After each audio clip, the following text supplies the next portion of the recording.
Yo, yo, yo, Adrian, what's going on, my friend? Nothing much. Same old. In the trenches as usual. How you doing? In in these streets and stuff, man. In these AI development streets, it's hmm it's a lot in here. Everything. I'm doing great, man. Everything. How's your week, bro? Yeah, it's going good, man. Busy. I'm gonna make a trip up to NY at the end of the week, so I'm happy about that. The first time taking my son there. Nice, So it'll be a little father-son trip. So hopefully we can go ripping and running all around the city to his heart's content. nice. Yeah. Any designated food spots you guys going to tackle? Uh, well, there's one food spot that I always go to. I meet my uncle there every time that I'm in New York, and I'm trying to think of the place's name. That's messed up. It's What's near the cuisine? it's near Chelsea. It's like Latin food. Okay, So it's near Chelsea. What is this place called? I'm gonna look it up. But we're gonna probably go there. Hopefully meet my uncle there as well. But other than that, the request was a New York slice of pizza. mm, So yeah, I was there a couple of months ago. I did an AI workshop. It was like a week long AI workshop there, and my intent was to get a New York slice of pizza too until I saw the line that you had to wait yeah. in, and I was just too Mhm. hungry and everything. I was like, you Uh, know what, next time and stuff. You should never have to wait for a slice in New York, ever. Right, and it was definitely a line, which also too kind of like tells that could have been good, but it was also too in the pizza place was also like in the middle of Times Square, so I'm not sure if there's too much of a touristy place and everything too as well. And it's kind of like they got a hype around it, but I didn't get a chance to try it. And so, next Yeah, time stuff we'll definitely try it. yeah. My favorite pizza in New York was probably Graziella's when I was there. Mm, So, for all the listeners, if you get a chance to check that out, that's a treat. It's in Brooklyn. right. I'm gonna check it out. All right, man. Well, shoot, man, guys, welcome in. My name is Marlon Avery. I am one of your hosts. So I am a self-taught software engineer. That's lately kind of did not late, well, a couple years ago, dive into this AI world. So I've been doing teaching, building, iteration, everything. So everything from teaching organizations and governments how to implement artificial intelligence, and then also to been building solutions for clients too as well. We also too, man, we have our one of our hosts, Sekou. He's out on a family emergency. So definitely, man, looking forward to Sekou, come back with us, but also too, happy he's been able to kind of like show up for family and friends and stuff during this challenging time and stuff for him. Adrian, man, go ahead and introduce yourself, my friend. For sure. For those that don't know, I'm Adrian, web developer extraordinaire. Now head of technology Extraordinary. extraordinaire. You, I you think should that's the thing. you should put that as like a title and stuff with Yeah, you. yeah. That should definitely be a badge. The Mm. extraordinaire badge. Yeah, head of technology at Distro Nation. Currently building lots of fun things using AI to assist me, and that's pretty much about it. Working on some cool stuff. This is a very exciting time in development in general. Yeah, with that, man, I was funny. I was having a conversation earlier, with some people, and it's like the more you're in it, the every day something's new, something's happening, and it's just like I think the experience of such too, you just kind of also realize that we're really on the ground floor of this thing. And so being able to build and being able to, put together, product services, trainings, during this time period, it man, it's just exhilarating. And so, Yeah, it's definitely a great time to be alive and stuff here. yeah. It reminds me of the time. Reminds me of the movie Ready Player One. And Mm, if you haven't seen that movie, there is the whole metaverse. It's what the metaverse wishes that it was right now. yeah, Um, yeah.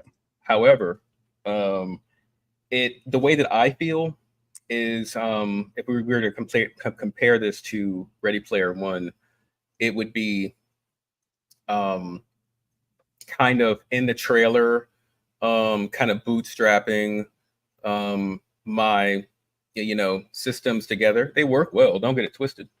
Yeah. Oh, thanks. My mic is catching the keyboard. Thank you.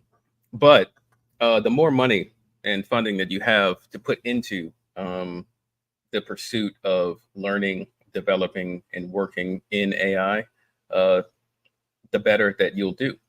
And it Mhm. reminds me of the main villain in that movie, where he set up like a corporation to basically take over or monopolize this social media network, Mm. which it was executed pretty good in the movie. I'm sure the book is better, but it gives you the main idea of what I'm talking about. They had all the latest stuff, all the latest technology because they had so much money, and all the all the highest stats in the game as well. I did. Was this yesterday? What's today? Thursday? Yeah. Today's Wednesday. Oh, okay, cool. Yeah. So, I did a podcast yesterday. A friend of mine, Bobby, he's one of the early employees over at Twitter, and so he's an engineer himself. And he started a podcast, a group of community called Tech Hustle, and so they invited me on, and we were talking about basically kind of like some of the same thing of just like you know money being expensive right now, from everything from, interest rates and to be able to fund, I mean, to fundraise and, employee salaries, all these different things like that. And it's like, it seems like that process is starting to come down, which also to now gets you back into the place of innovation, and large and wide innovation, and so, I think we're definitely about to see a spill of things and everything, especially too like on the hardware side of this world. I think we're about to see so many different new innovations and things stuff that's coming and stuff into play.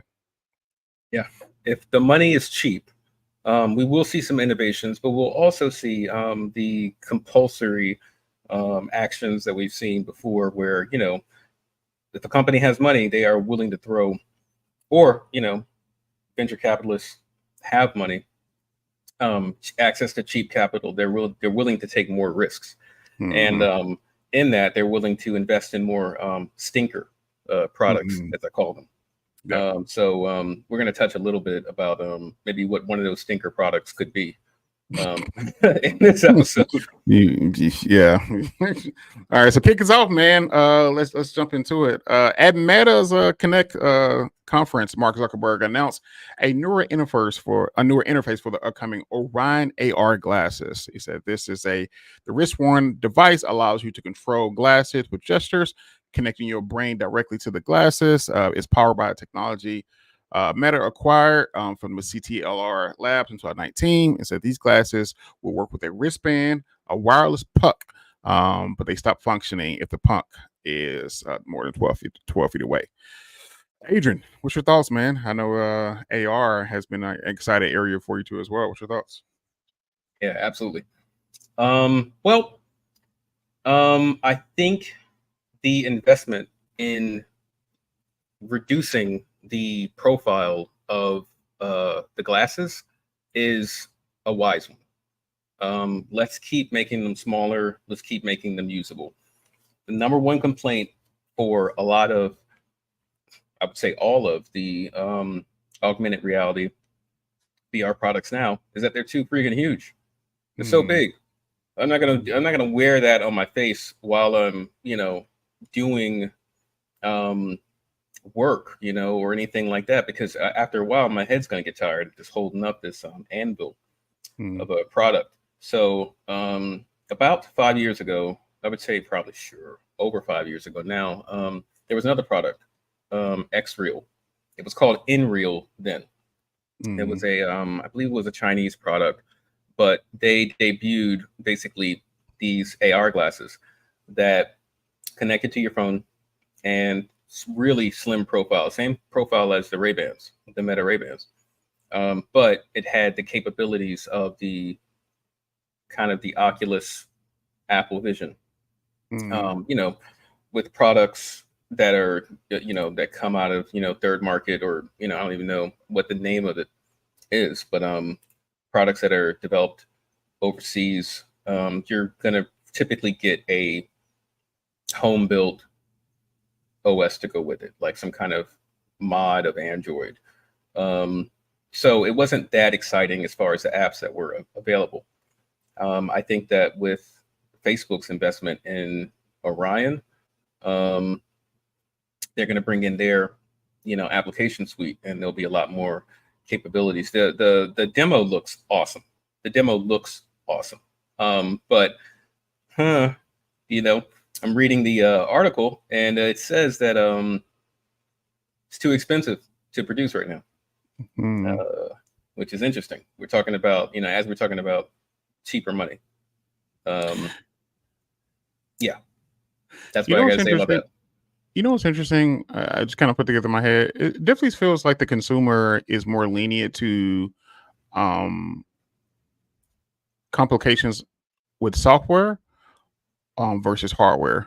So, meaning a simple and just a simpler interface, and maybe that's the thing. It's just simple, but a simpler interface. But it's not pretty to look like. It's not a pretty to look at. It's not.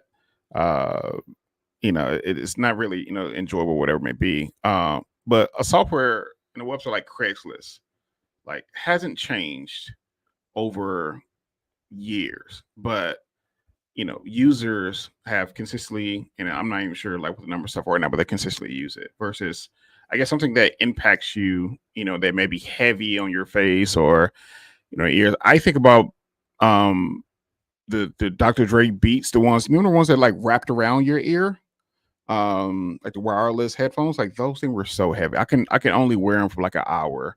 And Yeah. I thought the audio was like really nice. The music sounded great, and I could only wear them for like an hour because like my ears and stuff start aching. And so, I wonder, with things like Apple Vision and like you said too, with Meta starting to try to make this world and these glasses a little bit more smaller and functional. I wonder if the features and capabilities of a Vision will the users and the consumers just kind of like deal with it until it can kind of get to that place. Yes, you're touching on a sensitive topic here, because what you're treading into dangerous waters.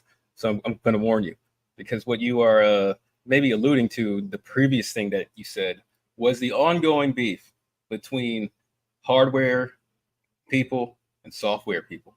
Mm-hmm. If someone is a developer on hardware, I have known both types. I've known software developers, and I've known people who write software that talk directly to hardware. Mm-hmm. Hardware types, people are very austere.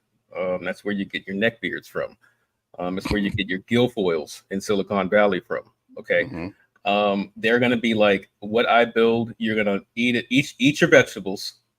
Okay. We're not giving you animations. We're not giving you any frills. You take this as it is. You're going to eat it and you're going to like it. But a lot of the time, people don't. A bad user interface will turn off a lot of people, especially if the destination doesn't have the content, the juice isn't worth the squeeze, kind of getting through a poorly conceived interface. But for your Craigslist example, let me see, just a simple Google search result, their global ranking has increased within the last 3 months to 84,005. I don't know what that means, or what that means among the general ranking of all websites, but it's still kicking. It's a ranked category number 12 in e-commerce and shopping on SimilarWeb. Yeah, is Craigslist considered e-commerce? Yeah. I thought the whole definition of e-commerce was be able to do transactions through the actual platform. You know what? You have a point.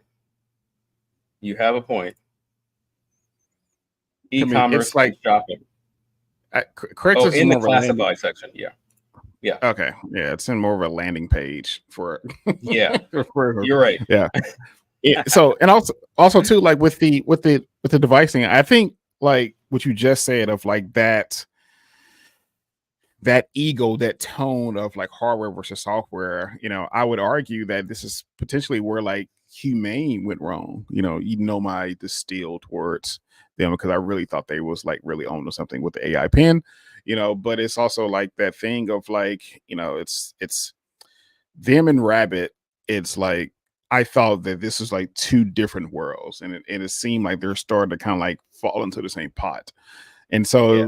so, Humane just had an opportunity to really, really change, the dynamic of how we interact with multi-modal, interfaces, particularly through hardware.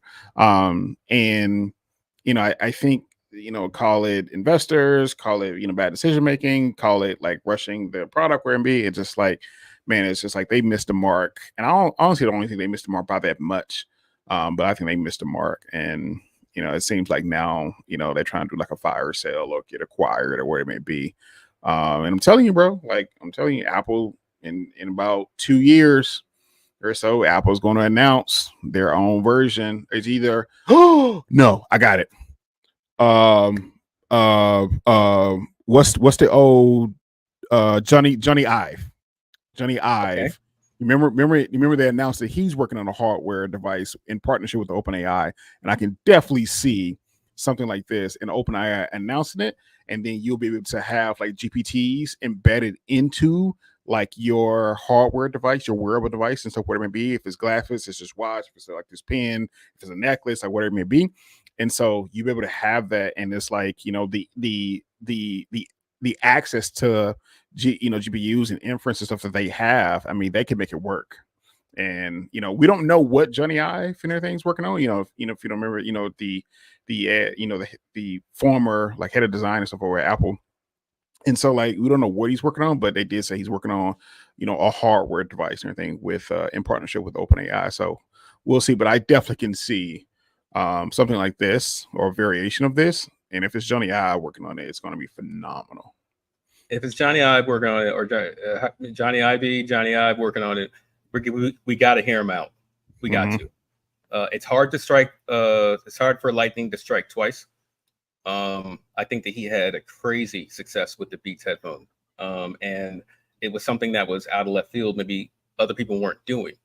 If he's going into the AI world, there's a lot of other people in that soup. There's a lot of other people. So, he's always been. It seems like he's a forward thinker, from what I know. Yeah, I mean to be able to work at number one, to be able to work at Apple that long, especially during a time period where Steve Jobs was firing people in the elevator, because he would ask them, "Why are you here? Why do you work at Apple?" If he didn't like your answer, by the time you got back to your office, you were fired. And stuff. So people were scared.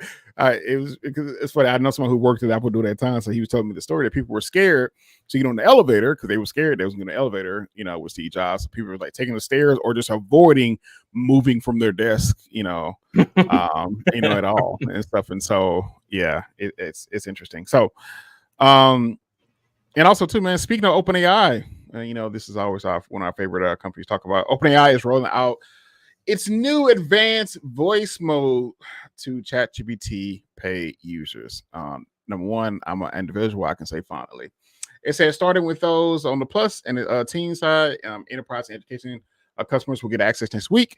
This update includes a design refresh, now representing by a blue animated spear, and it introduces 5 new voices: Arbor, Maple, Soul, Spruce, and Vale. It says you might notice that these voices are nature themed, adding ChatGPT's more nature feel. However, the voice called Sky has been removed due to its legal issues with the actress Scarlett Johansson, who claimed it sounded too much like her. So, Adrian, man, the interesting. OpenAI voice mode is finally here. Man, what's your thoughts? Well, I think it's needed. I think have you ever heard, or did you ever see this one video that went like semi-viral, and it was someone's mom talking to Siri, asking it to find a Bruce Willis movie. I think she was actually looking for the movie Unbreakable, but Mm-mm. so he recorded his mom talking into the phone, and she was like, "What is the Bruce Willis movie where he was really strong and there was Samuel L. Jackson in it?" And and that went on for maybe 3 minutes. Mm-hmm. Mm-hmm. Her prompting Siri, and we know Siri ain't that great. So I know that given that, and eventually over time, people will get better. Like that was an extreme example, but eventually over time, I think that people will adapt to giving proper instruction more quickly using voice input, just as they've adapted to it using the text input. Even though it's a little bit difficult with the voice. When I'm put on the spot, I sound more like that guy's mom than I do when I'm in chat prompt, to be honest with you. So I'll be talking to like, look, I'm in between 21st Street and Holland. Like, where? How do we? It's going to be really meandering on the spot. You know, Yeah. now go ahead. No. Another thing, the animated spears. How many of them do we need? How many of them do we need? I I mean, come those are from the voices, like the yeah. I come from more of the hardware types. So I'm a fan of the austere kind of like interface. Like I would like for instead of that happening, you could I would be a happy camper if the screen went black and you got like a blinking cursor of thinking or yeah, loading or something yeah, like that. yeah. I know it's it's diversity for the voices. Mhm. Um, because like remember Siri did that too. Oh, Apple did that too as well. Like for a while, it was just like the Apple voice, and then they introduced like a British male voice, and a couple other things. And for me, this is probably one of the things I've been waiting for the longest, and I'm super excited about it because I've been talking about like the what voice is going to do and how it's going to really like move forward and change like the industry in so many different areas. And so number one, this is the indication right here of advanced voice mode is I definitely see it replacing Siri.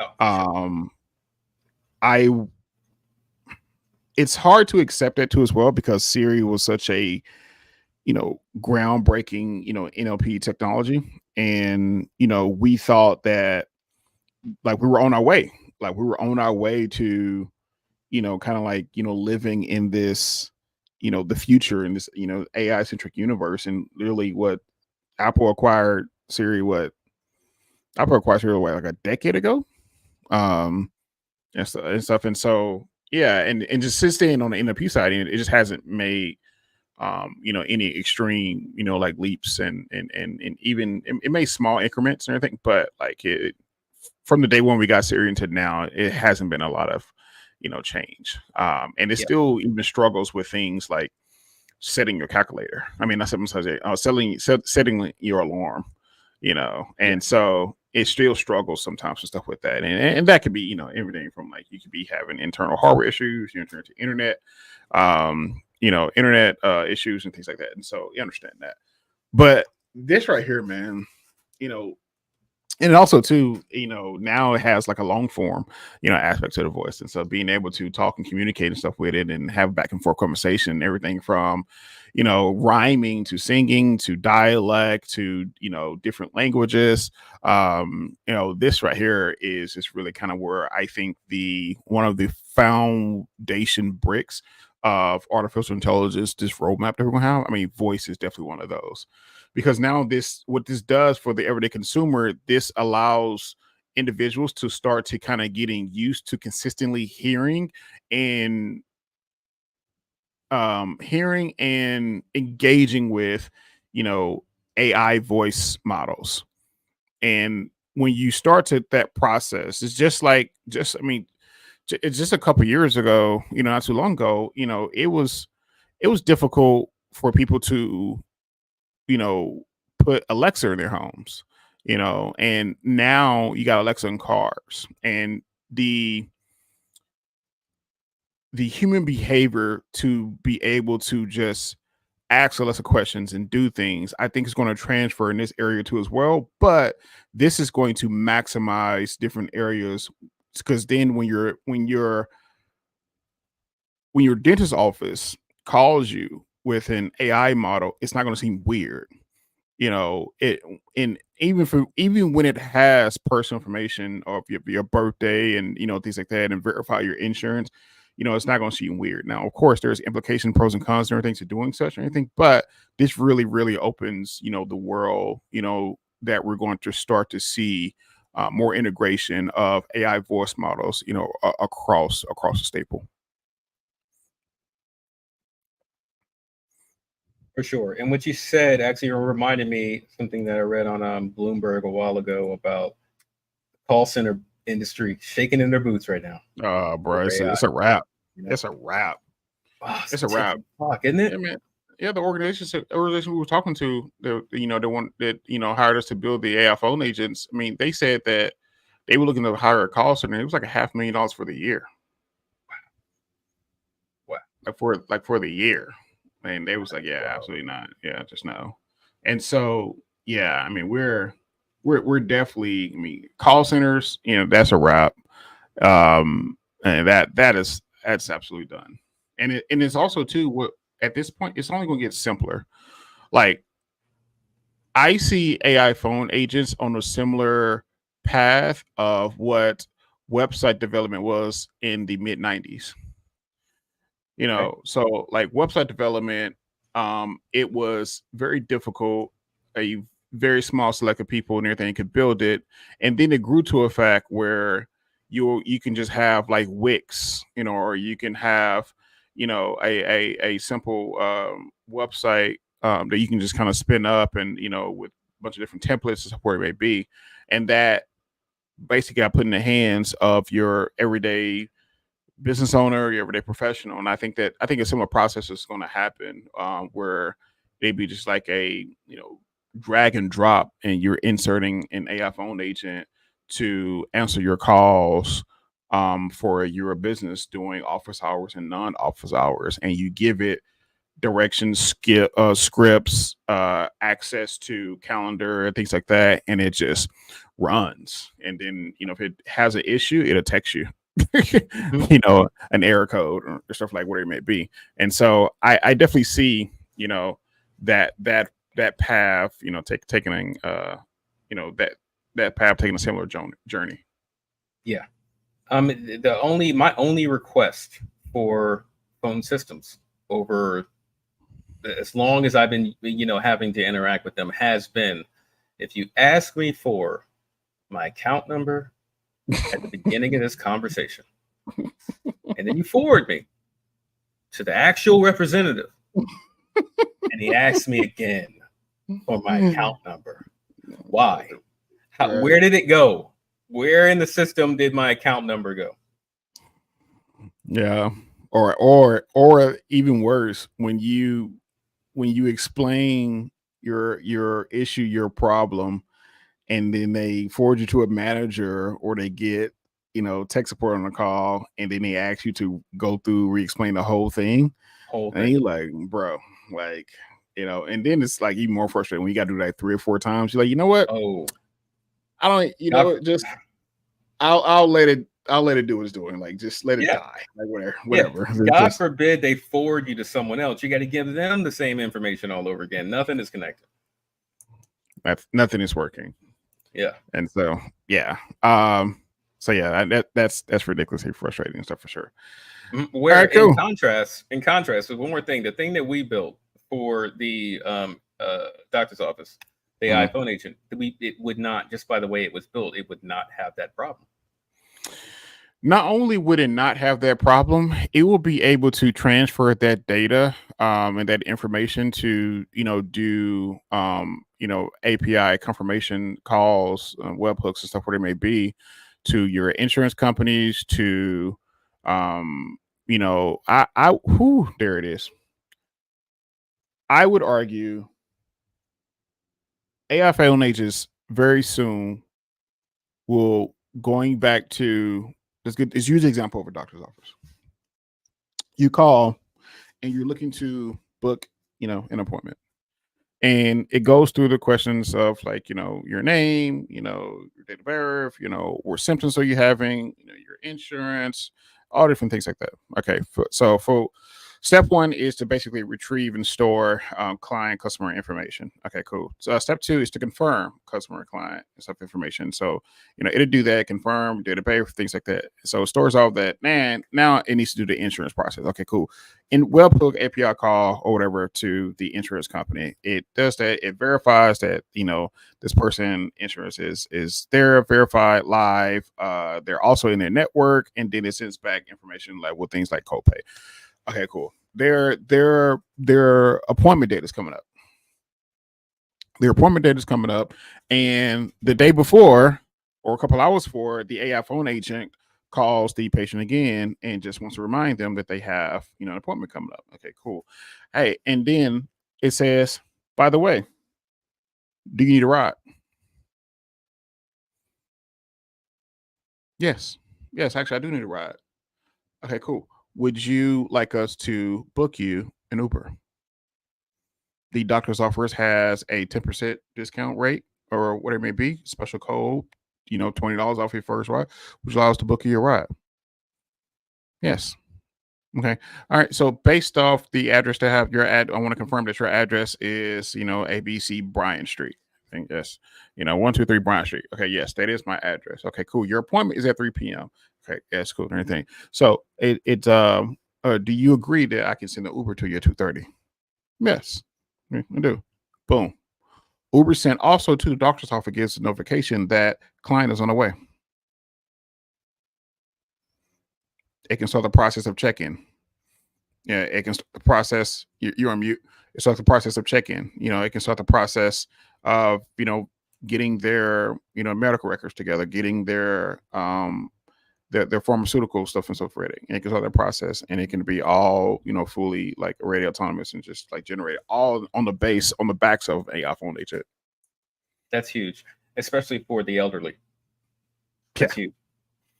Yeah, and then also too with elderly, you do a government funding program where it doesn't cost anything to the man. That's really big.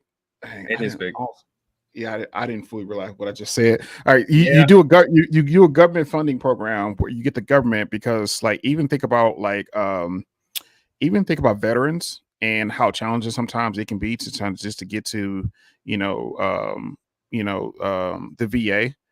Like literally you do a government funded program where the AI phone agent calls the veterans to verify check-in information, and then from there you can see if they need a ride. But also too, I need a ride. Are they in a wheelchair? So now you need to send a specific vehicle. Do you have a animal support? A support dog. Okay, now it knows to send a dog, a car and everything that allows some stuff dogs stuff to it and everything. It's just you.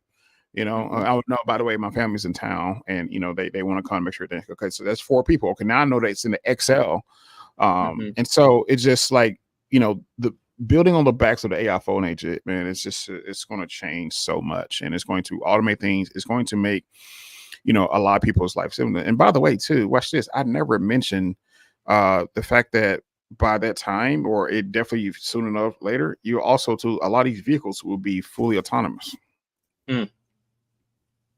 Yeah, we got a way to go. We have a way to go, but that's coming. It has no choice but to really keep improving because I think that people see a lot of money in that.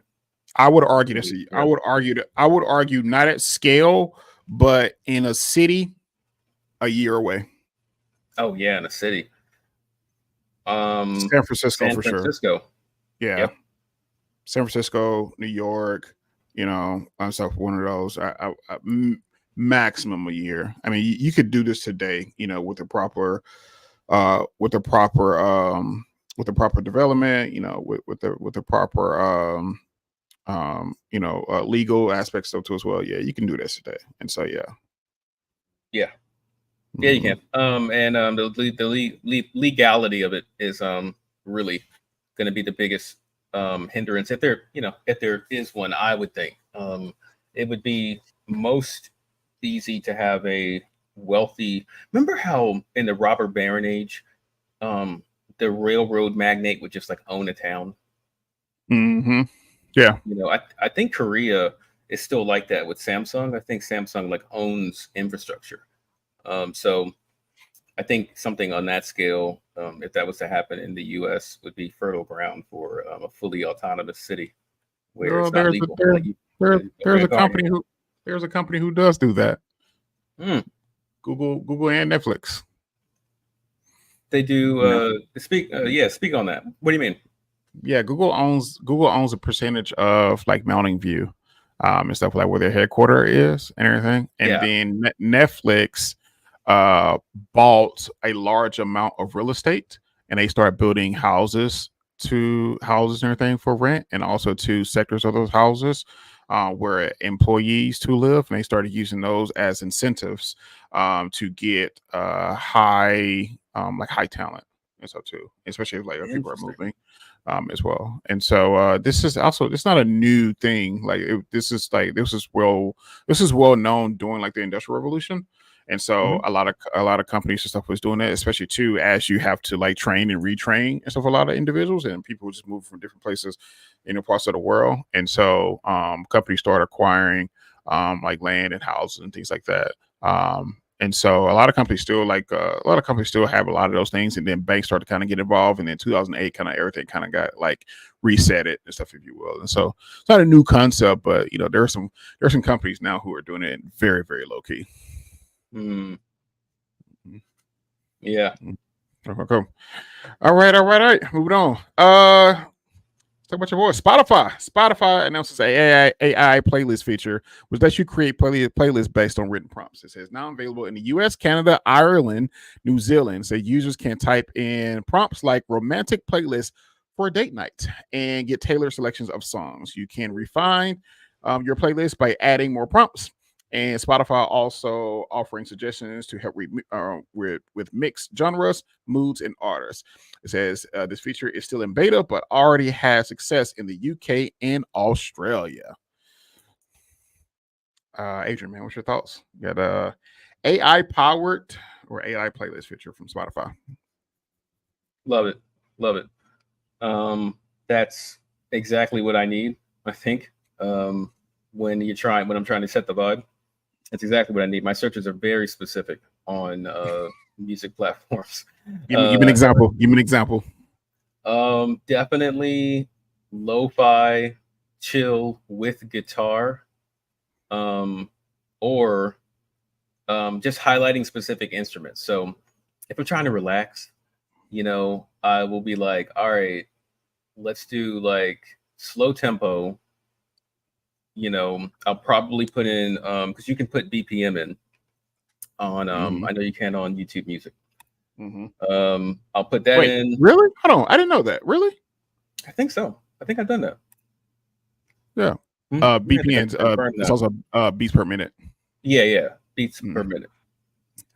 So like put in very specific vibe. Sometimes I'm like in a classical mood where I'll just want that on in the background. But anything that if I'm working, so I'm, hunker down, I'm getting work done. If the music that I'm listening to isn't right, I would rather just not listen to anything at all. It's got to match with, kind of what I'm feeling in the moment. If it's rainy outside, it's going to be different music than if it's sunny. Okay, I'm gonna create a scenario, and I want you to act as my Spotify AI playlist and everything. Give me your go-to song. The scenario is, you got a hard deadline. You may be pulling an all-nighter. It's raining outside. You got a bunch of code to do, and also a presentation to create too as well. And you just had your first of 3 energy drinks. What's your go-to song to get through this time, or a few songs? Playing One More Night by Phil Collins. Just give me one more night. That's what I'm playing. It's a That's steady song. awesome. You can put that on repeat, man. You be flying. Oh man, that's Yeah, hilarious. yeah. If I have stuff done, I like a steady, kind of even slower music. Um, I can just go ham if I have just that kind of vibe. So just one more night for sure. Phil Collins is my representation, That my that is suggestion. hilariously accurate. That's I would not have thought of that whatsoever. Yeah, that's hilarious. Especially Um, Deadline. Whew. yeah, I tell you what, man, this is going to be. I think this is going to be a success. The reason too, I think the reason too, man, this is going to be a success. Is also too because like that process of understanding text in this example, that understanding lyrics, that process is literally how embedding works. Absolutely. And so being able to collect, measure, and identify, and then it vectorizes, these lyrics. Um, so you can get responses, like you said, with just a prompt of, date night, things like that. And so once you start, especially too, it's going to be very similar to like, kind of how already things stuff are. Like once you start going through those songs and you start liking things, it's going to sort of remember those and is going to re-vectorize and match those and stuff with other songs and place them back attached to that prompt, everything, or several prompts or those categories and stuff. Would be, I think it's going to work. Not anything. I know it's going to work because it's literally just how like, the fundamentals of embedding and vectorizing and vectors and everything stuff work. And so, but then also too, man, just like for the your everyday consumer, um, having this, especially too when you're like when you're hosting a kickback, and one of the well, I'll speak for us at black functions, with Go ahead. black people, you know, the playlist, it better be right. The Uh huh. music, it better be right. Yep. That could be your last time seeing us, you know, Mhm. if the music is not right. And so, being able to kind of like take the stress off you of, especially if you're an individual where your thing may be hosting and cooking, and typically you pass the aux, you pass the phone or anything to somebody else. And so being able now That to pressure. yeah, being able to now to relieve that pressure and everything, Ooh, yeah, that'd be worth $9.99. that is tough. That is tough, man. Oh, that Yeah. yeah, that's definitely worth it because I've been definitely sweating when I've been past the aux. I'm not good at that. I would really appreciate an LLM to talk to. Boo! I'm telling you. I'm telling you. Oh I'm man. good. I'm good with the getting things done music. But with the vibe music, it's like the hamana hamana hamana. Having said that, you know, I always feel like with all of these developments coming out, with this thing with Spotify, is one. I work in music. Mhm. There is just not enough hours in the day to develop everything that I want to develop. There's just Yeah. not. And when you brought this up before we started the podcast, I just thought about how just behind the ball sometimes that I feel. For instance, uh, I've been playing around with different Hugging Face models to feed the audio that I Mhm. manage at Distro FM into to in order to classify it, in order to pull different metadata from it, like mood, genre, tempo, and things like that. If I had that, if there was enough hours in the day, I would be at the point now where I could have a language model talk to my database to, really pull suggestions that are appropriate from text input. You know, What's interesting too? What you just said is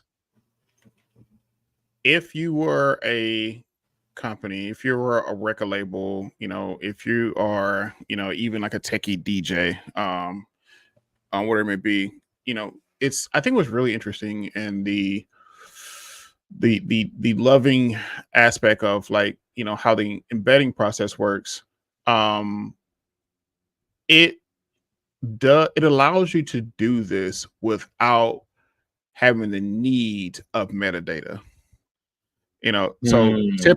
typically, you will have to have metadata to kind of go through this process and to categorize things and figure out the likeness of I'm sorry, yeah, like the likeness to one song and so to another, and how if the user and stuff, if the listener likes heavy rock that has a low tone to it, then their likelihood of liking this song, because that's what the tag in the metadata says, it could be increased. But now to strip that and remove that and go from a lyric standpoint and even to synthesize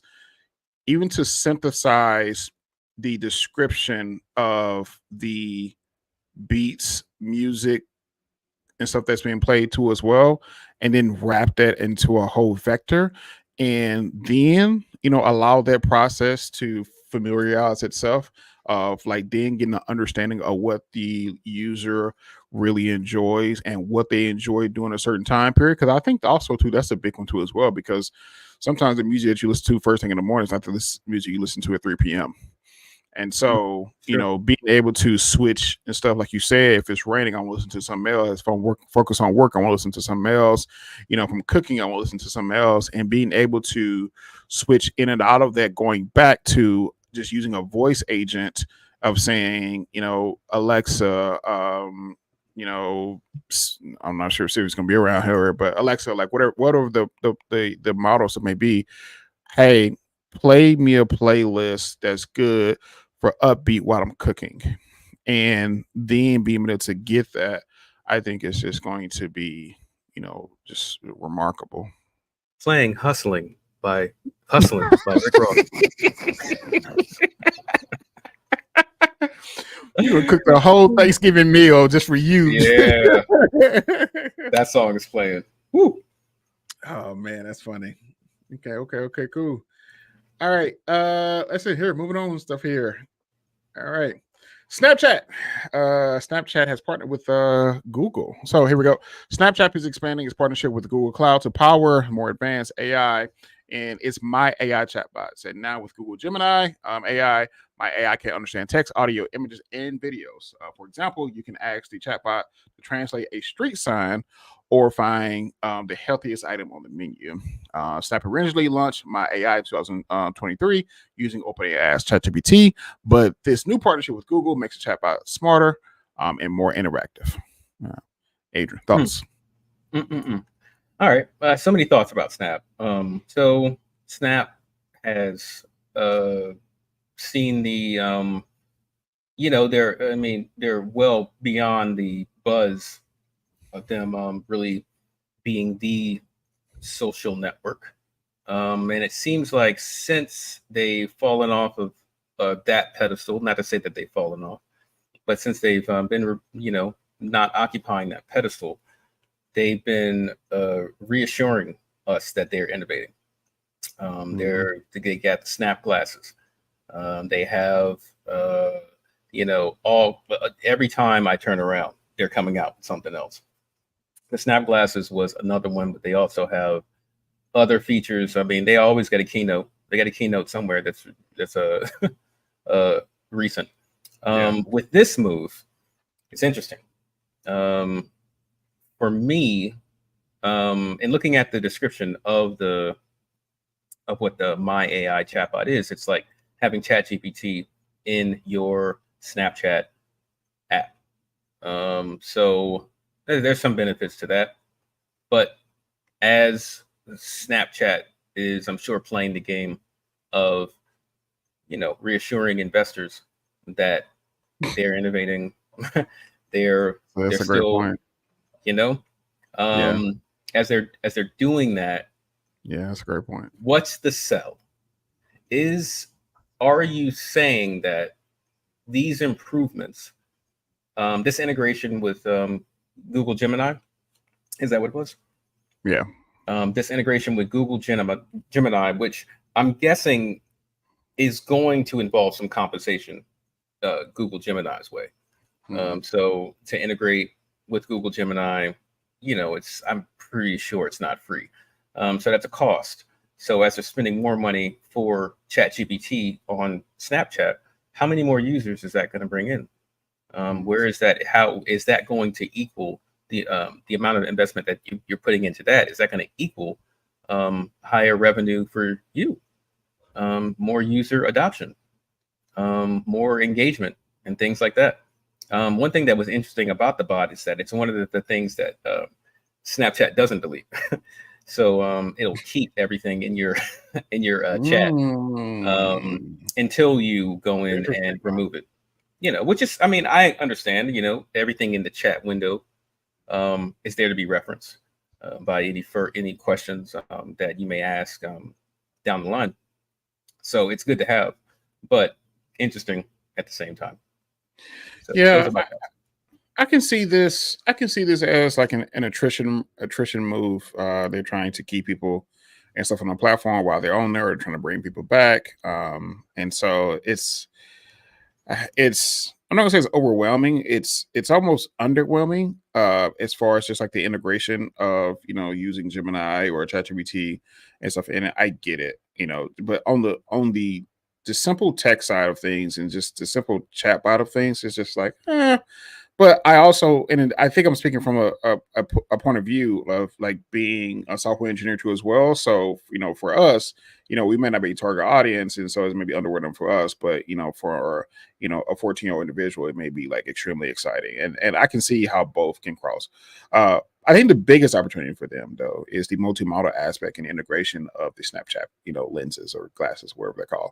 And I think that being able to, build on top of models, with Gemini, because they have, they have tons of data over there, so they should be able to like train, their models something pretty accurate. And so I think the integration of those type of things and stuff within like Snapchat, models. So I think that is probably gonna be one of their big wins and stuff there, because Snapchat has done a well job, especially on the AR side of things and stuff with those glasses. And so, they done a good job stuff with that. And so, I think this could definitely be, I think it's definitely be a good move and stuff for them. But also too, it goes back to what we talked about a few weeks ago of, it seems like this landscape of, artificial intelligence and the building on top of is more so focused on collaboration than competing.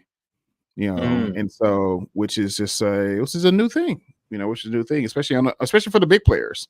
So this is like more so the world of collab and stuff versus the competition. So yeah, you're absolutely right. It's a tough road to hoe if you're going solo in the AI world.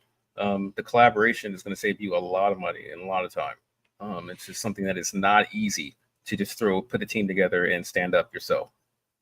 yeah, I accept that. I struggle with the component of competition and competing, and then also too of like IP Well, as that's well. the topic around this whole thing is IP.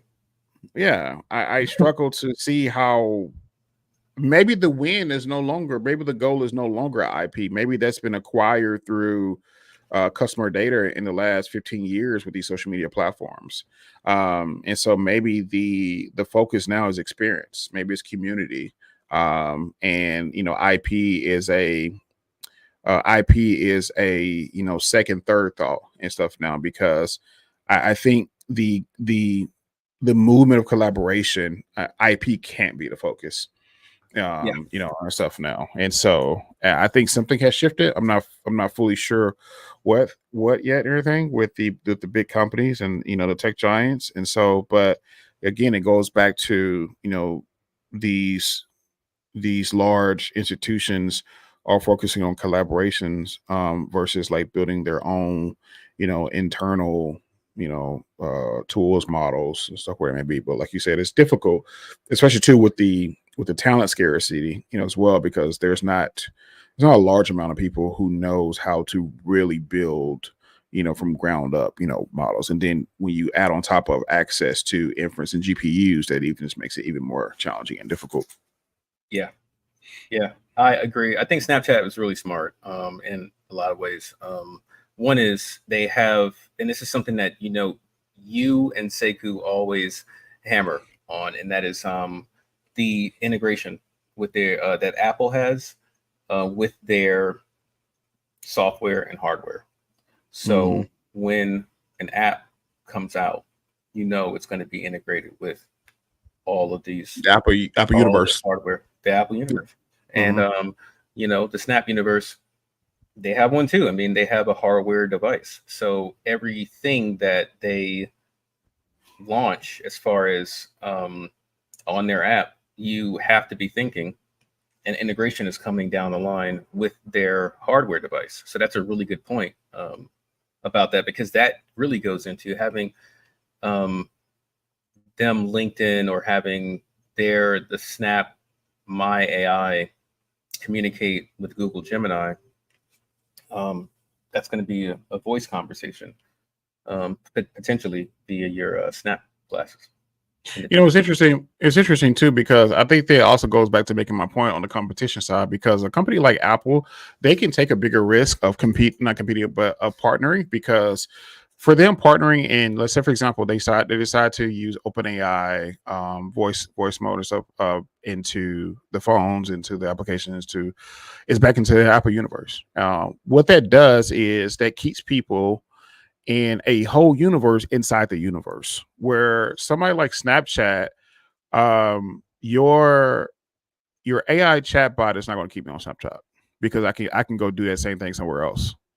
I can go use it on OpenAI. I can go use it, with Microsoft. I can go, Hugging Face and build my own, like whatever it may be. Like, it's not going to keep me there. The Apple universe is what keeps me there.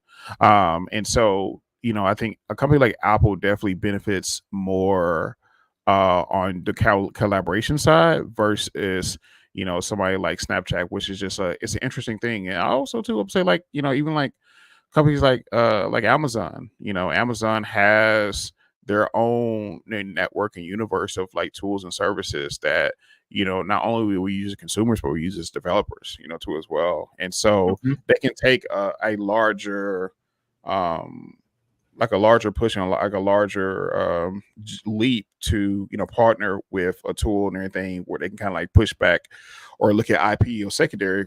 But I don't think Snapchat really has that uh that big of a stronghold, and stuff. And so also with Their too, universe is definitely smaller. yeah, for sure. And also too, what I just really thought about, which is very interesting, and maybe I need to do a Google search and stuff with this, but one company who I have not heard about that's integrating a bunch of like, AI tools, TikTok. Yeah, yeah. And I would argue right now, there's probably no bigger platform right now than TikTok. I mean, TikTok. I wouldn't say bigger. I would say popular. 'Cause I think Facebook is still the biggest platform. But I would say Hmm. like popular. And so, they've integrated a few things, but I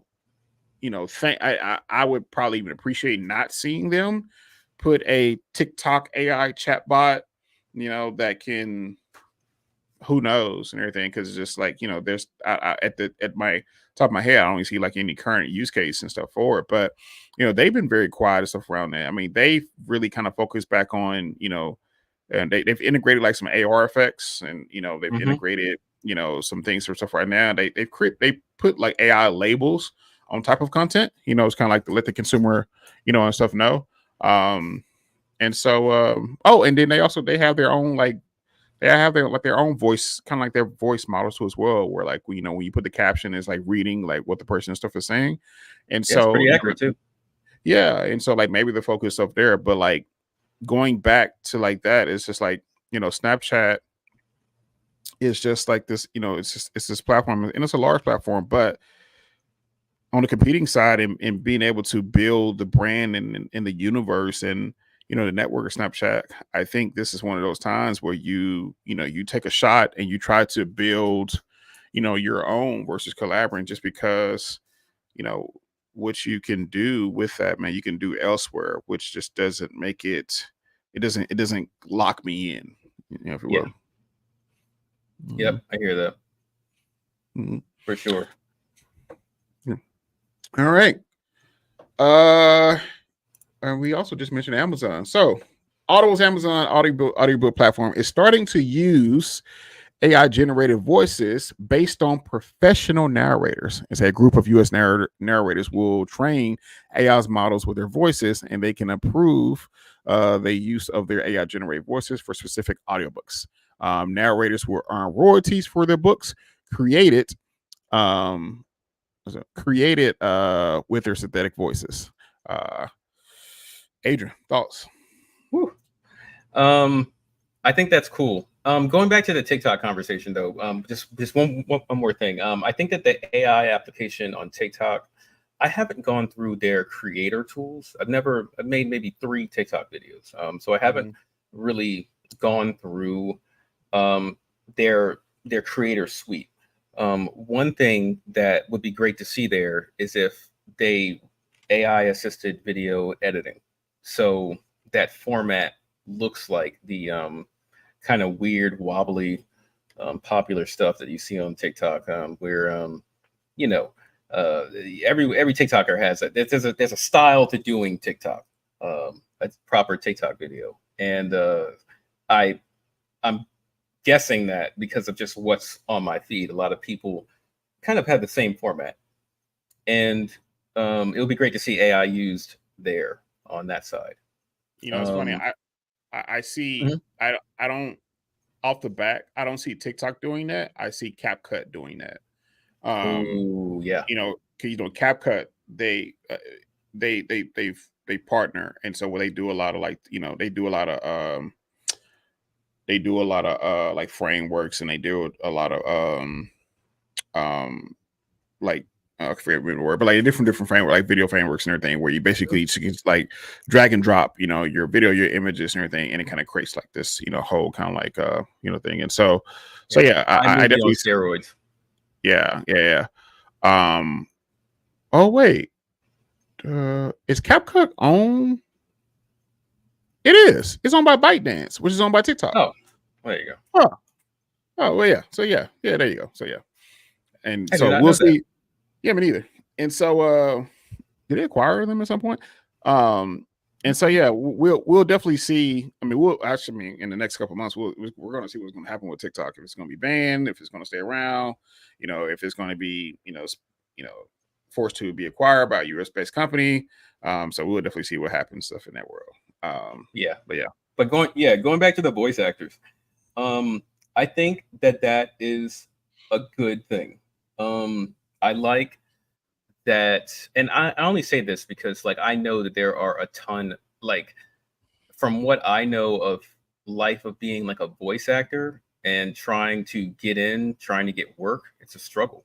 It's really tough to land a gig, in general, doing voice work. And a lot of people who are seasoned, trained, went to Juilliard, get a degree in voice acting, basically, are having trouble. They have trouble getting jobs.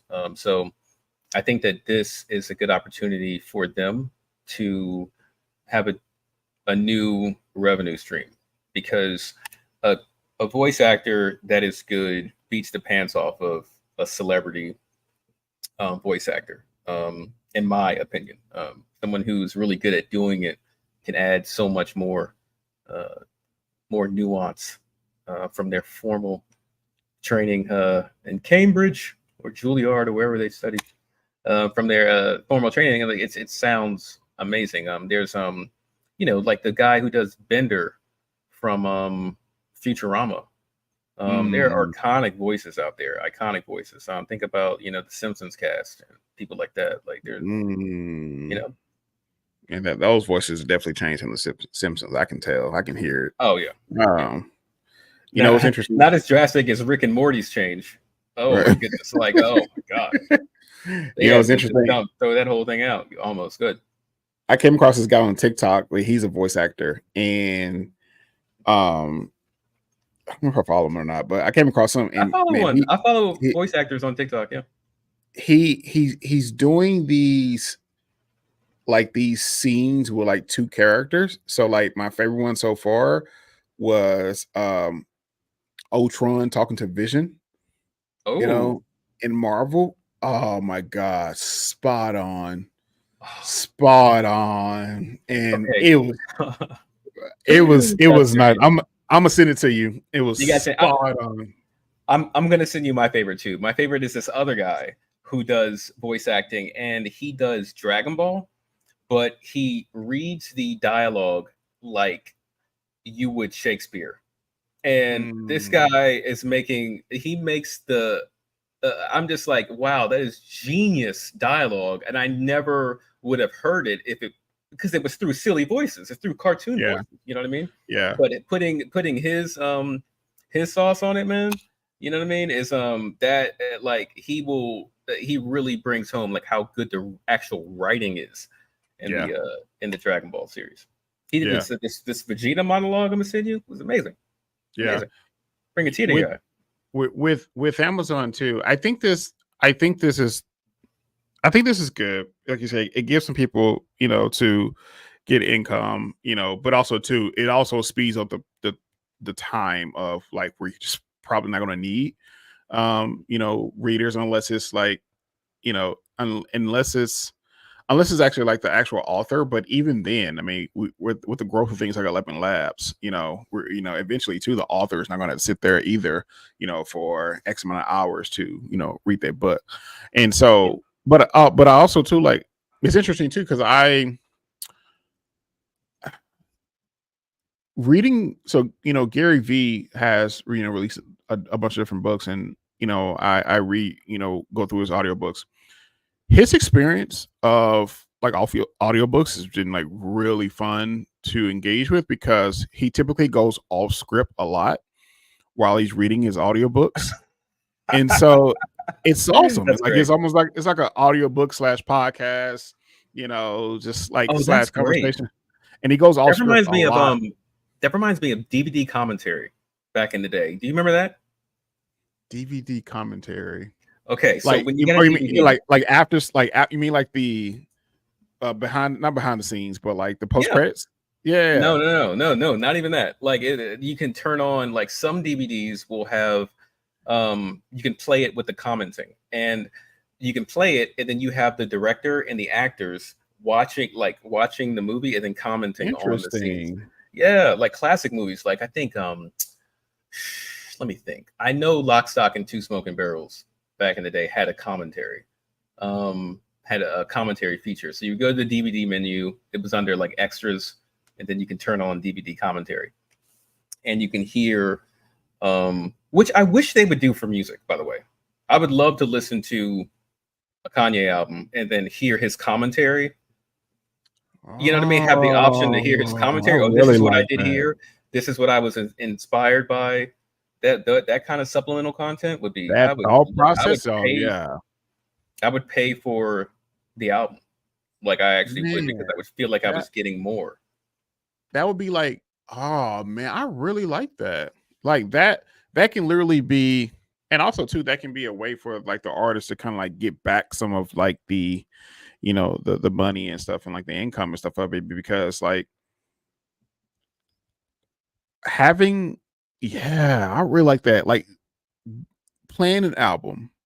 And then once you get an album, you get a favorite album, and man, and like you're listening to it for like days, weeks, and stuff at a Yeah, time, and and stuff, and so and then being able to buy, subscribe to a channel, YouTube channel, to Patreon, to just like buying from the website where it be, the additional context of like just like their experience and thought process of what they did and what they was like thinking about as it goes, like, yeah, that'd be awesome. yeah. Because like just the insight of the creator, in that form of storytelling. Like do you remember Do you remember? It was like a producers roundtable with all the Marvel producers, and all the Marvel producers there, from from the Iron Mans to the Guardians of the Galaxy. Ryan Coogler and stuff was there, and they had like a producers roundtable, and they were just talking about you know like just like their thought process and everything like that, and like that was where I really fell in love with Ryan Coogler. And so yeah, that'd Same be thing, same thing. I felt the same way when I used to listen to DVD commentary, where I'm like, oh, this director's actually cool, or that mm, this actor is really funny. The Superbad directory commentary, like that Superbad director commentary was epic. That's probably one of the most notorious ones that I know, because some things happened between the actors and the director that were just really caught on tape and left in the commentary. It was really great. You know, yeah, for the Kanye example, he could just leave the mic on, like uh, he could just be in Wyoming and just have the mic on, while everything is going on, man, and that would suffice. I'm sure that is just it's wild enough to yeah, pay for sure. yeah, for sure. I mean, that is an excellent idea. To be able to have that connection and that experience with your favorite artist, producer, creator, stuff like it's like a behind the scenes plus, type of Mhm. model. And so being able to Yeah, subscribe to that, absolutely, 100%. for sure. And going back to the voice actors too, um, recording an audiobook is like, I saw this interview with Neil Gaiman, who talked about he's the writer of the Sandman comic books Mhm. and a lot of other things, and Mhm. he talked about the how grueling it was recording an audiobook. He Mhm. recorded his audiobook, and he was like, it was like my voice was given out, like it was all day, and a couple days, I mean days to get that done. Yeah. Yeah. And it's interesting too. Like I could see a world where like you yourself do like the first three chapters and then allow the AI narrator do the rest. um and so because maybe also too maybe you enjoy that process, but for somebody who like just can't stand that process, but it still gives the listener access to like their voice, so they feel like they are still like listening to like their favorite author or like what it may be. And like, yeah, man, I mean, it's funny, like this is like th- going back to, and I don't want yeah, whatever, going back to what you said about like with the music, you know and being able to like hear your favorite artist and producer, where it may be, talk about their experience. Like I tuned in when um the Kendrick Lamar Not Like Us, and when Mustard DJ Mustard was talking about like the whole process, and he was talking about for like 2 minutes, and he was Mm, talking about the process of just like basically how he got Kendrick Lamar to take the beat. And he said literally for like days and weeks at a time, he was just sending him beats like every single day, like every single day. yeah, And he said he didn't even know that he accepted it, he took it, that we're in B, and he said he didn't know until it was dropped on the radio. yeah, And he said basically his phone started blowing up, and he said a bunch of people was texting him, "Mustard on the beat, mustard on the beat, mustard on the beat." And he was like, "What are y'all talking about? What's going on?" And then he played it on. He said he was driving on a freeway and he was about to crash because he was just going crazy. But just like hearing that process, and that's really interesting. Hearing that process of like that journey of like what happens would be very intriguing. I definitely can see a world where like the creator, I mean, it's also kind of what we start to see now of like you know a day in the life of the CEO, a day in the yeah. life of a software engineer, at Google, join me as I get ready to go to this award show. Like, it's Hmm. like that walking alone experience, is definitely something that it feels like as humans that we connect to. For sure, Mhm. for sure. And every track would have its own story, I'm sure. Yeah, that'd be crazy. Okay. Hmm. All right, cool. And last up, man, our friends over there at Amazon. Okay. Amazon has launched its AR-powered shopping assistant, Rufus, for all of U.S. customers in the Amazon app. It says Rufus helps with finding products, making comparison, and give recommendations. Soon, it will also feature ads based on your shopping experience and your search activity.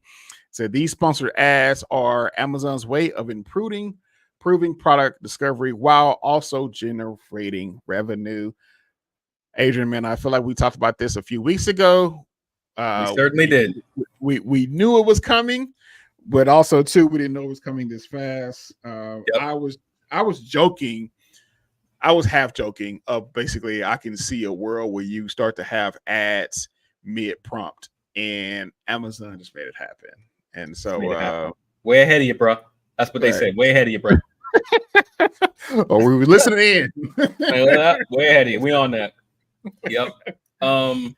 You know, everyone know, like a lot of people know Google search is broken. It's been broken for like a while. I'm seeing things on my one of my favorite services is Appify. And I saw the other day the RAR. Talk about what Appify is real quick. Well, Appify is a platform in which you can run web scrapers and different kind of functions in the cloud, kind of like AWS Lambda, but you know, really specialized. So AWS Lambda, you can run, you know, general code, or you know, you can run code in different languages. This one is like, no, we have code that you can run for Instagram. You know, you can connect Instagram to it. You can do things directly on there. So I look in their marketplace, and they have a lot of user contributed apps you can host there and monetize as well, which is very cool. They're one of the two platforms that I knew that does that. The other one is Rapid AI. I'm sorry, Rapid API. The I saw that they have this. Let me see if I can find it real fast. What was it called? It was called a RAR search or whatnot. But anyway, it was a RAG search. That's what it was. Basically, it was a search tool that you can use that instead of Google, and it would basically scrape the web pages from the top results and then summarize the information that you're looking for. Such tools like that are needed now, possibly to kind of maybe distill through the hectic ads amount of ads that you get when you're Google searching. You know, it's funny. Amazon. Go ahead. Yeah, good. Go ahead. Yeah, Amazon doing that is great. Like we mentioned before with the playlisting in Spotify, having a natural language interface to search for things on Amazon would be excellent. My Amazon searches are specific as well. You know, I'm like, Give me an example. All right, here's one. I need a drop sleeve cable knit white sweater. You know, that's one that I'll put in there. Or I I'm revealing too much. I'm revealing too much about my personal style. But yeah, I'll put in very, very specific things there. It's great. The results are pretty on the money of what you're looking for. Now, with the ads conversation, that's when things start to get possibly a little bit tricky, possibly nefarious, possibly, you know, making me worried a little bit. Yeah. And that is what if, as you're interacting with this chat model, it's just slowly directing you to the sponsored products every time. It could be subtle, or it could be overt. If it's overt, people aren't not gonna, you know, even like, all right, cool, okay, look, I told you I'm not looking for Tide with bleach or whatever. I don't care how much you get paid. But you know, if it's not, what if it's something that's subtle, where all of a sudden you become, now you're like a hype beast. You weren't even a hype beast before, but then it just made you. It turns you into that. You know, that's an excellent point. Yeah, you know, that's an excellent point, because Amazon got in some trouble, or kind of got called out for undercutting their own sellers. Oh And yeah. so, they were there, you had these sellers and stuff who hopped on Amazon, and then Amazon started introducing Amazon based products that were selling the same thing and sell same categories, but for lesser prices. And so they were undercutting their own market. And so, like you said, this also too gives them the capability of, as you're looking for, that sweater, the first thing it sends you is the Amazon, Amazon Basics. Amazon. So, Amazon Basics, they're a sweater, and that's not even, and there may be, watch this, there may be one that matches your description, even more, but they give you that into a second peer, or like Google the second page. Mm-hmm. Like it's like everything, things go to die on the second page, and stuff. And so I think like for the user, this has its pros and cons, and stuff there. This definitely has its pros and cons. I think for the seller on Amazon, it comes back to a pay to play situation, but also too, just because you're paying doesn't mean you're getting your fair share, or you're getting your appropriate playing time. Placement. And so Your appropriate right, placement. right, so placement, I love that. And so like using that, it's now when you go into the stores, people have paid to be at eye level on the shelves, but also too, people have paid to be on the bottom, as well. And so I think now we're about to start transitioning to a world in the ads, in the intersection of prompt responses, where it goes back to where on the shelf life do you want to be. And unfortunately, we all know that the big ones, typically have the bigger budgets, to be at the eye level, such. And then when you're already competing, you're competing with your own distributor, which is Amazon, Walmart, and even Target, to a degree. It's like, But look, I just thought of something. Now, the user interface actually matters a little bit to this, because you mentioned before, we're just in the conversation of placement, right? If I ask you a question, right, and you hand me a brochure, and you're like, yeah, it's on page 5. I'm like, cool. There it is. If I ask you, I'm fine with that. If I ask you a question and it takes me 5 questions to get to what I want, we're fighting. Now it's a fight. Because now you're frustrating me. Like the having to re-ask a question, maybe the younger people will be wired better for that. But me, my patience runs thin past the second. If you don't answer me on the second time, I'm gonna look elsewhere. It's interesting too, because it's like, then here's an interesting one. How does Amazon incorporate pricing of ad placed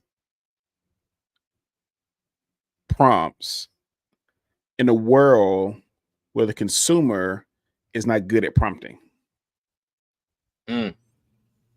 Sloppily. That's how that's my pessimistic viewpoint.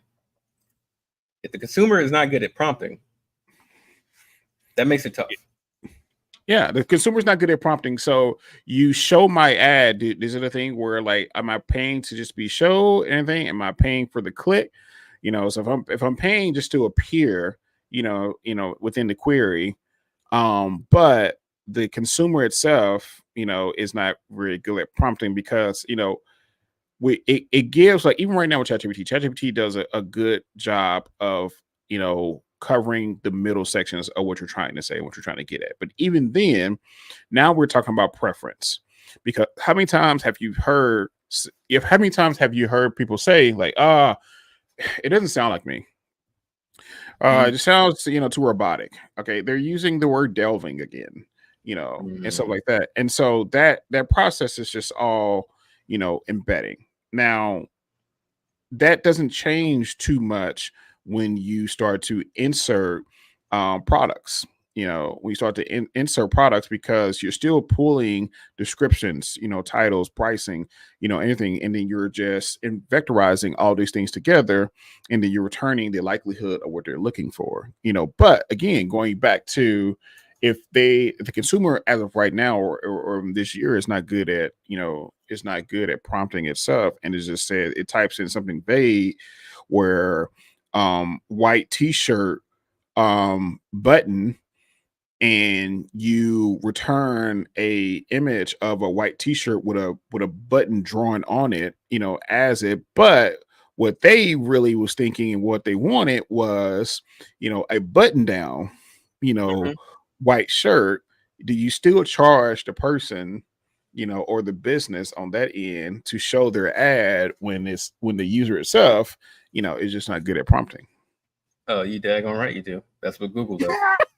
You daggone right you charge them. Oh my god.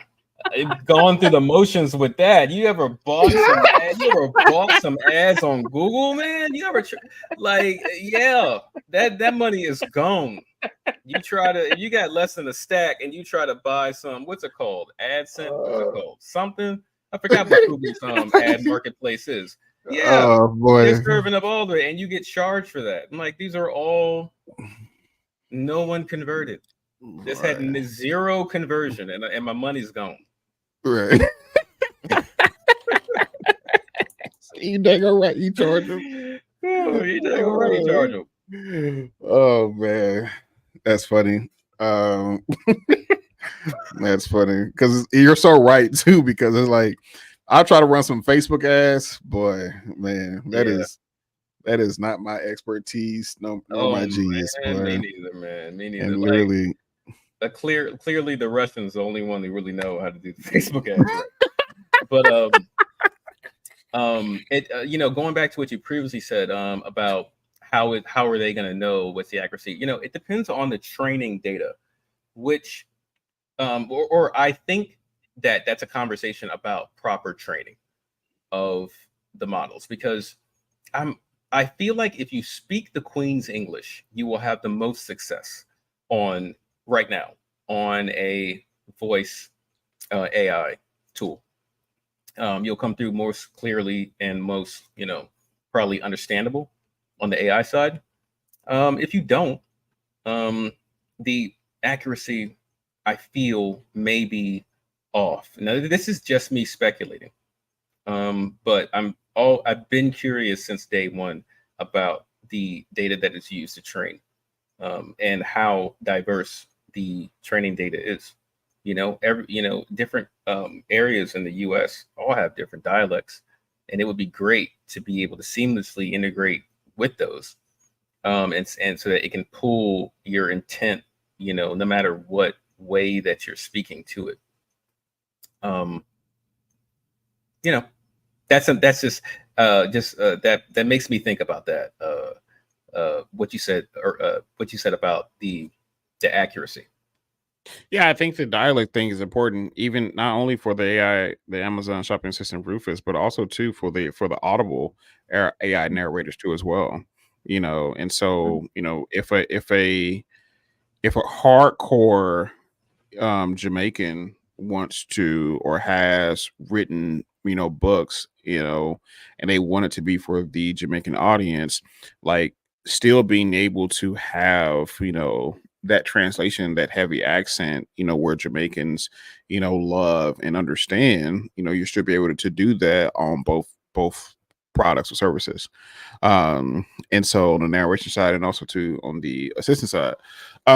But I think your point is right too as well. Is like kind of comes back into like the training data, and Amazon has a lot of training data on searches and results of queries, too as well. I think it's going to be something that's going to be figured out along the way of how they charge, businesses, individuals, to have their products and stuff placed into these, into these prompts, into Rufus. And so I think it's gonna be a process where it's gonna be figured out. And like you said, you dang all right. You charge me $1,000. All right. That's that. It don't matter if it was accurate or not. That is $1 for that result. That's $1 out of your whatever. How much you funded this account? That's $1. It don't matter. And $1 and some change where it's at. Yeah. You mentioned about the Jamaican or the different dialect. The patois conversation has come up in some of my friend circles. Patois is one of the most beautiful dialects that I know. Like, I love to hear it, and I can't understand any of it. I can't understand it, and I always want to speak it. I always want to join in. Because they're like, "Oh, it's English. It's just pronounced differently." I'm like, "It don't sound like it." But right. I wish that there was a AI patois coach. I'm gonna Google that. Oh, actually, what's funny? I wonder. You know what? We're about to try it right now. I wonder if the advanced voice mode can speak patois. Ooh. You gonna try it now? Yep. All right, here we go.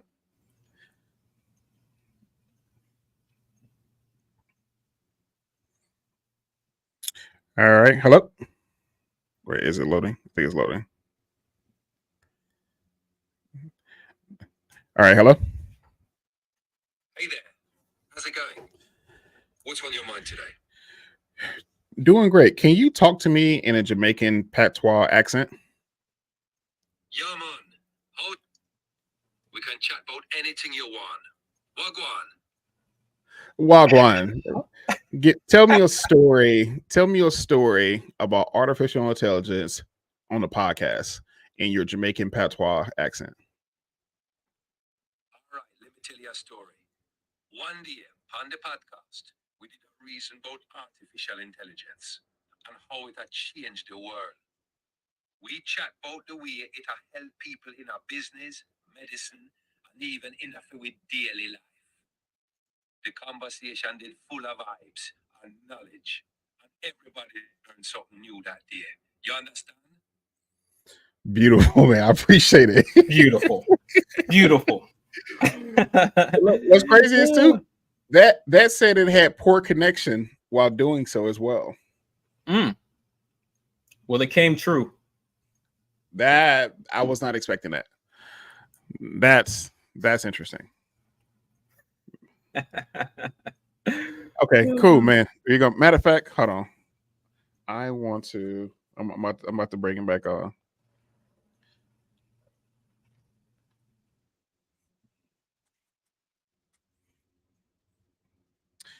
Hey, can you close us out on our podcast? The host here is Marlon Avery, Adrian Green, and Sekou Dubumbe. I want you to close us out. The podcast name is AI with Friends. Today, we talked about Meta announcing next-gen Orion AR glasses, OpenAI advanced voice model rolls out, Spotify AI playlist expands to the US, Snapchat partners with Google for AI chatbot, Amazon's AI shopping assistant Rufus, and Audible recruits actors to train audiobook generating AI narration voices. I want you to close us out the podcast in your Jamaican patois accent. All right, listeners, we have to wrap it up.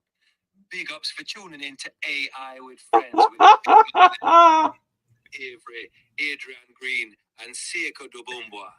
Today, we chat about Meta Next Gen Orion AR glasses, OpenAI's new voice model, Spotify AI playlist in the US, Snapchat linking up with Google for them AI chatbot, Amazon's AI shopping assistant, and Audible using actors for training the audiobook AI narration. Respect, and we're going to link up again soon. One love. Bro, we're using it to some degree because that may be a mainstay. That may be a mainstay. Oh man, okay, that's all. All right, so guys, man, we're out here. We just had our Jamaican podcast host closes out. I don't even I can say anything, after that, man. So definitely, if you want to follow us, definitely check in stuff with us, man. My name is Marlon Neighbors. Our social stuff is there. I am Marlon Neighbor on all platforms. Adrian. Hey, I'm infamous Adrian on Twitter. Marlon, it was a pleasure having me on there. Like that. This one was funny. This one was like a lot of fun, man. But they've all been great. But yeah, Adrian, you can find me at infamous Adrian on Twitter. www.adriangreen.xyz is my website. And that's pretty much it. Man, we got Sekou, the wise one, on TikTok and other platforms, man. So definitely, man, Sekou, man, our prayers stuff with you, bro. We love you, man. Looking forward to you to come back here too as well. All right, man. With that being said, we